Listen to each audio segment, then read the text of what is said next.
timing ng Panginoon, yun na lang natin. As a choice yun talaga, wag muna magkabe. Hindi, nagtatry naman na kami. And yun nga, siguro hindi pa talaga binibigay kasi nakatapos na ng election din. So, hopefully, this year.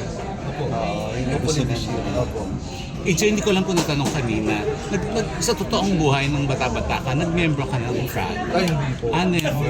Alam mo naman ako, conservative ang probinsya namin. Alam mo yun, very probinsyano na tapos nag-aral ako ng college sa University of Manila parang 2 months or 3 months lang. Tapos Pinoy Brother pa. So never kang na-alok or na-recruit?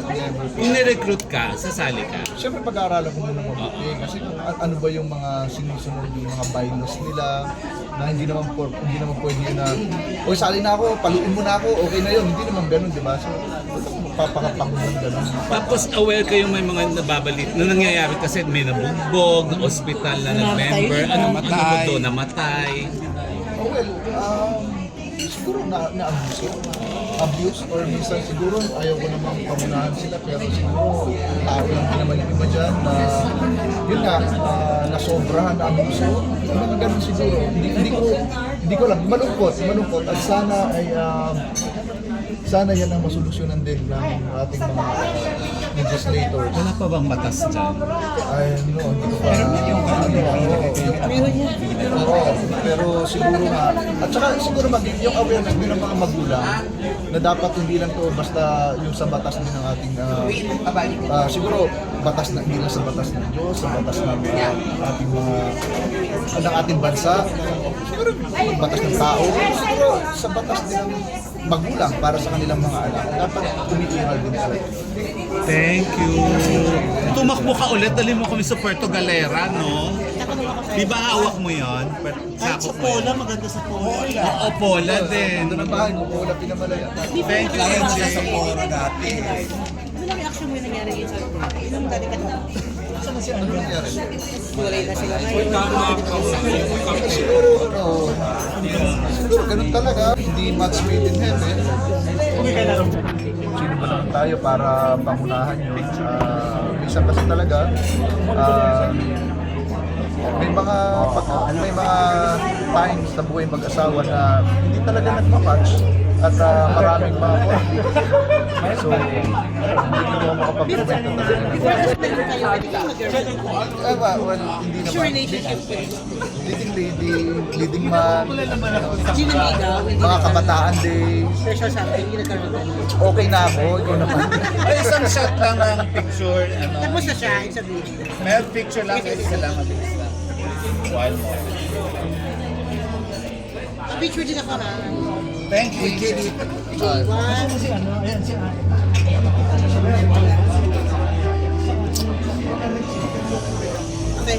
Ako, okay, ikaw naman. Picture lang, AJ.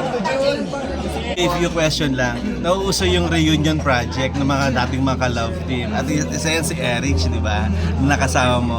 Are you willing to na magkaroon kayo ng reunion project? With Erich? Ako naman, actually, sinasabi ko lagi kay Jana sa wife ko. Every time sabi ko, alam mo kung magkaka-reunion project ako, talaga makasama si Erich. Erich and Encho. Kasi parang alam mo yun, mas matured kami, may buhay, may asawa na kami. So iba na yung mabibigay namin sa mga viewers, sa audience. And yun, kasi nung mga panahon na yun, medyo bata kami, nung ginagawa namin yung mga Ngayon may mga kanya-kanya na kayong pamilya. So, mas matured nga ngayon. Kasi parang nakita ko rin dati yung mga dating magkakatrabaho ng bata. Hindi nagkatrabaho sila ngayon. Di ba? Parang ang ganda rin tingnan. Parang, ayaw ko na sabihin tito-tita na sila. Mas matured lang. Mas matured lang kami. Meron ba kayong communication or anything? Well, hindi masyado. Pero nakapag-chat and Hindi pa gano'n. Pero hindi ko rin alam. Parang, I think, masaya siya ngayon. Diba? Happy na sa family. Tapos, nakakatuwa. yung sa pagbabalik showbiz pa ba, namimili ka na ng trabaho? Parang hindi na kailangang mas mature or mas parang ganyan. Well, hindi naman maiwasan yung mamili ng trabaho. Kahit naman halos lahat naman artista kailangan din pumili ng magandang role and magandang story. yun, hindi naman pumipili, pero hindi naman yung to the point na sobrang tipong lahat na lang yata. Alam mo yun, yung parang tipong, sige, pag wala yan, hindi nang tatanggap, ever. Parang mga ganun. So, pumipili din talaga. And pag may magandang story like ito, nagsasuggest naman ako kay direct, sa production na baka pwede pong ganito yung character ko, baka pwede pong ganito, na hindi naman nakaka-offend at in a very nice way ko naman ginagawa. At kung ano makakatulong ko sa story. Marami bang mga abang action sa'yo? Na-miss mo yung action? Oo. Di ba? Yung Roja, action yun. Pero yung pagpasok ko doon, yung si Lieutenant Aresa, action yun. So, ito... Movie kasi, yan sa movie. Oh, meron din ito. Meron din itong action. Pero syempre, hindi naman puro action. Kasi ano to eh, sa mga estudyante, fraternities. Pero meron, hindi mawawala yung action. Ikaw ba yung isa magpapahirap dito? O ikaw sa ipapahirapan? Yan yung isa sa mga... Mas masasabi ko na mas papahirapan.